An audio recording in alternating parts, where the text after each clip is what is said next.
ये आलू भुजिया की सब्ज़ी जब भी मम्मी टिफ़िन में रखती थी ना, मुझे याद है अच्छे से कि मैं बस हाथ धोकर ही आती थी और टिफ़िन खाली हो चुका होता था। मुझे तो ये सब्ज़ी खाने को मिलती भी नहीं थी। बहुत रैंडमली होता था कि मुझे एक बाइट मिल जाए, इतनी सबको पसंद आती थी।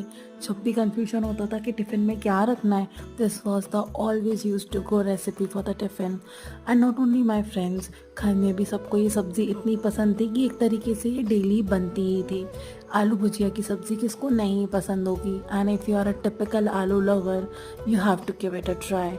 आई बेट कि आपको भी ये सब्ज़ी ट्राई करके आपके स्कूल की याद ज़रूर आ जाएगी।